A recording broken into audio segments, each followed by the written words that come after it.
Yung tinukoy kong Iglesia ni Cristo 1914, tanungin nyo kailan sila itinatag, kailan sumulpot yung kanilang grupo.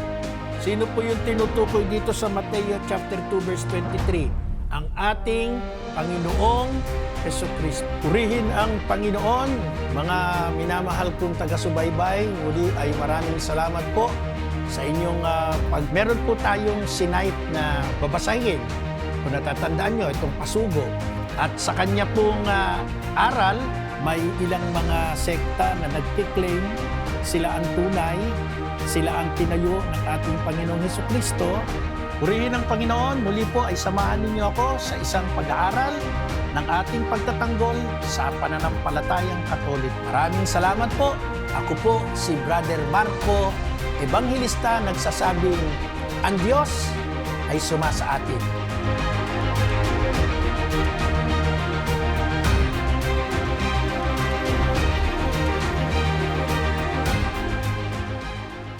Purihin ang Panginoon. Muli, maraming salamat po sa inyong patuloy na pagsubaybay sa ating programang Defend the Faith dito po sa Emmanuel TV Network. Ako po si Brother Marco, si Ebanghilista. At ito po yung panahon na ang ating simbahan ay hanggang ngayon nagluluksa po. Marami hong nalulumbay sa pagpanaw ng ating mahal na Santo Padre Francisco. At patuloy pa rin ang pagdaagos ng mga luha, patuloy pa rin ang pagdating ng mga pakikiramay. Pero sa kabila nito, marami pa rin po ang mga bumabatikos, hindi natin maaalis yan. May mga iba't ibang simbahang natayo sa pamamagitan ng mga taong iba ang interes. At pag pinag-usapan ng Santo Papa, ang number one kinu-question nila ay yung tinatawag po nating papal infallibility, no? Pagkat sinabi yan, nako, ang mga kilay ng mga ibang tagapagturong protestante, talaga namang umaangat. Ang Papa sa Roma, infallible? Ano po ba yung papal infallibility? Ano po ba na ang Papa'y infallible? Ang ibig sabihin, sa Tagalog, ang Santo Papa, walang pagkakamali. Nako, yun na. Naging kontrobersyal na.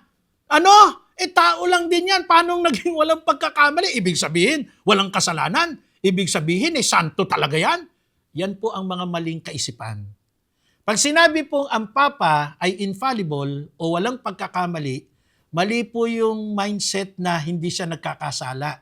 Magkaiba pong kwento yon. Magkaibang senaryo. Huwag ninyong i-mix. Malilito kayo at maliligaw kayo. Pag pinag-usapan po natin ang papal infallibility, hindi ibig sabihin nito na totally ang Santo Papa ay hindi maaari at hindi nagkakamali. Siya po'y nagkakamali.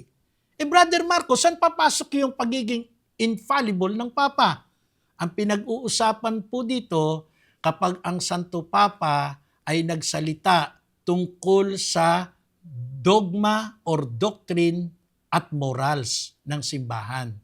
Ang ibig sabihin ng infallible, walang pagkakamali ex cathedra kapag siya ay nakaupo sa trono ng San Pedro o ni San Pedro. Kapag ang pinag-uusapan ay moralidad using the ex cathedra o yung upuan ng Santo Papa o upuan ni San Pedro at ang pinag-uusapan ay mga dogma o doktrina ng simbahan. Bakit? Sapagkat naniniwala po tayo sa authority ibinigay ng ating Panginoong Jesucristo sa unang Santo Papa na si Pedro. Yun po'y nakatala, uulit-ulitin natin, wala ho tayong sawang ibibigay ito, yung Matthew chapter 16 verse 19. Ibibigay ko sa iyo ang susi ng kaharian ng langit, ang ipagbawal mo sa lupa ay ipagbabawal sa langit, ang ipahintulot mo sa lupa ay ipahihintulot sa langit. Ito po'y matibay na patotoo na ang Santo Papa ay mayroong karakter para po sa ganitong karangalan na siya'y infallible, hindi nagkakamali. Pero lagi nating tatandaan, wag nating imimix. Pag sinabing hindi nagkakamali, wag niyong ipasok na hindi nagkakasala. Iba po iyon eh. Kaya lang, alam ninyo yung mga tinatawag na estratehiya ng mga pastor, ng mga ministro, ng mga Protestant denomination, minimix po minimix. Kaya sila mismo, hindi nila matumbok ang katotohanan. Sila mismo, nalilito sa kung ano yung sinasabi nila. Bakit natin sasabihin hindi nagkakasala ang mga Santo Papa? Meron nga pong isang larawan, di ba, nakita natin, si Pope Francis, nakaluhod sa kumpesyonaryo, nagkukumpisal. Ibig sabihin, pag nagkukumpisal, nagkakasala. Pero pag siya ay umupo sa kanyang luklukan at pinag-usapan ang moral doctrine, ang dogma at doktrina ng simbahan, guided by the Holy Spirit, at meron po tayong tinatawag na magisterium. Ang ibig sabihin ng magisterium ay teacher ng simbahan.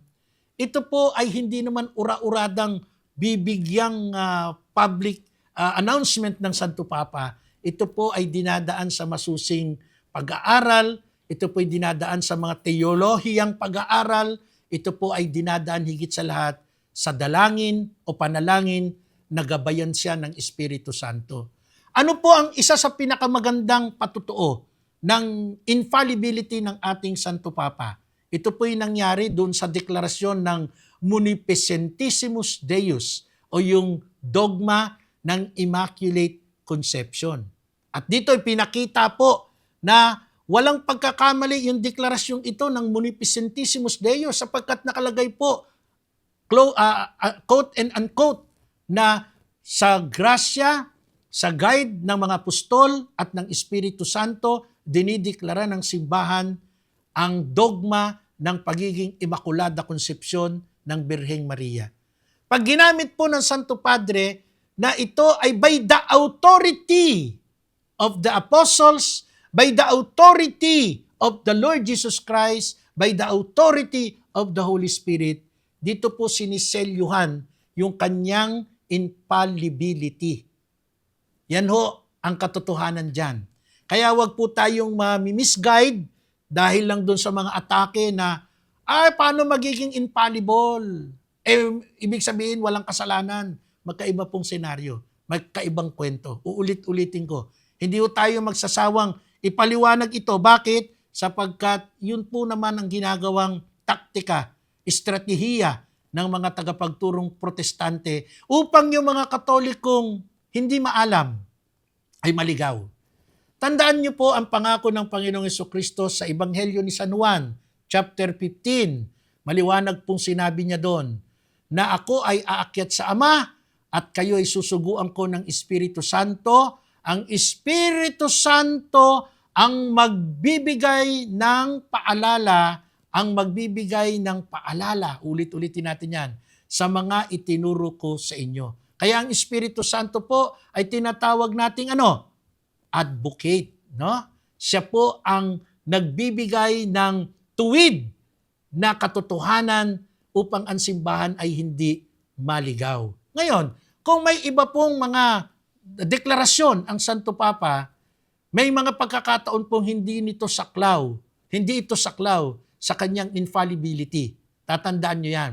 Sapagkat kung questionable, mayroon pong karapatan ang magisteryo na questionin ito. Kaya nga sinabi ko kanina sa ating panimula, ang Santo Papa, bago po magbitaw ng kanyang authority na siya'y infallible, ito po ay dinadaan sa masusing pag-aaral.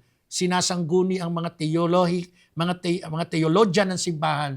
At higit sa lahat, ito po ay dinadaan sa malalim na pagdadasal. Hindi po para ibigay ito sa kanyang sariling kagustuhan, sa kanyang sariling talino, sa kanyang sariling galing, kundi ito po'y ibibigay para sa kapakanan ng Santa Iglesia. Tatandaan po natin, kapag tayo po ay sumasampalataya sa salita ni Jesus, wala po tayong karapatan to question the Holy Spirit. Kasi sa Gospel of St. John chapter 15, basahin niyo po mga pastor, mga ministro, mga Protestant members, basahin niyo po ang liwanag po ng sinabi, ng instruction, ng pinahayag ng Panginoong Yesus. Tandaan ninyo, kasama niyo ang Espiritu Santo at ito ang magpapaalala sa lahat ng sinasabi ko o sinabi ko sa inyo. Alam niyo po mga ginigiliw na taga-subaybay, may mga question po kasi na ang taktika ay guluhin lang tayo. Kaya ako, nag-a-advise po ako lagi. Dapat maging maingat tayo, no? Yung mga diversionary tactics, ha? Yung mga selective questions ng mga protestante, ang intention po niyan, magulo tayo. Ang nakalulungkot na katotohanan, sa totoo lamang po, marami tayo mga kapatid sa Santa Iglesia, no? Hindi naman talaga ganung karubdob mag-aral. Basta't nagsisimba lang, Katoliko na. Basta't sumasama lang sa mga malalaking activity ng simbahan, Katoliko na. Ano yung mga yon? Number 1, lumulutang yung mga Katolikong walang alam. Pag Ash Wednesday, pag araw ng Palaspas, pag simbang gabi, o after ng mga okasyon na yan, wala na sila. Yung Sunday Masses, konti na lang. Yan, totoo. Bakit? Sapagkat hindi tayo marugdog mag-aral. Kaya pag dumalo ka sa mga Protestant gathering, sa mga fellowship, sa mga prayer meeting, bibigyan ka na ngayon ng mga salitang, ang yabang ng simbahan ninyo, infallible daw ang inyong Santo Papa. Tapos merong mga i-quote, no? Yung konteksto hindi pa totoo, hindi pa tama. Katulad ng kwento kay Pope Francis tungkol sa issue ng mga LGBT. Ang sabi ng ating Santo Padre nung siya'y nabubuhay pa, who I am to judge? Sino ako para humatol? Tapos binigyan ng pagkakataon na basbasan daw yung mga tinatawag na same-sex marriage. Hindi ho yun ang konteksto. Ang sabi ng Santo Papa ni Francisco, no, ay basbasan yung tao, hindi yung relasyon, hindi yung union. Basbasan ng tao, sapagat ang tao kahit sino, makasalanan o hindi, kinakailangan ng basbas. Pero look at the Protestant denomination, yung mga pastors, yung mga ministers. Kinuha nila yung salita ng Santo Papa, pero niligaw nila yung katotohanan ng punto de vista.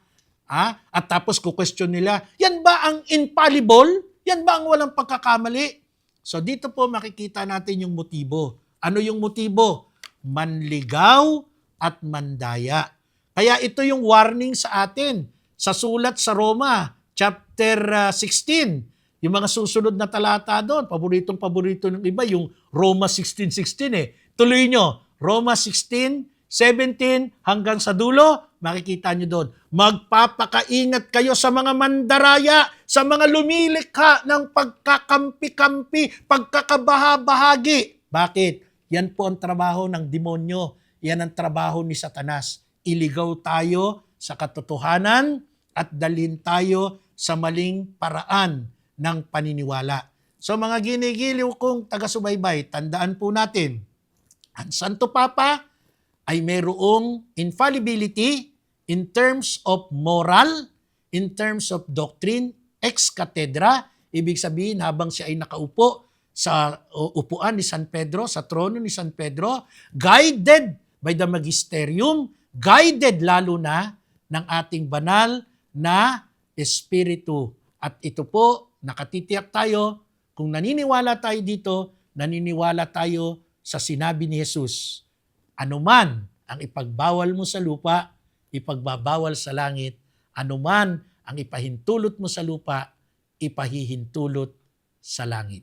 Kung mayroon po kayong mga katanungan, maaari po kayong magpadala dito po sa ating himpilan sa Emmanuel TV Network at tayo po ay malugod na tatanggap at magpapaliwanag nito upang tayo po ay magkaroon ng kamalayan sa ganda at sa katotohanan ng ating Santa Iglesia Katolika. Salamat po sa inyong pagsama hanggang sa mga susunod na episode ng ating palatuntunang Defend the Faith dito po sa Emmanuel TV Network. Ako po si Brother Marco, si Evangelista, laging nagsasabing ang Diyos ay sumasa atin, Emmanuel.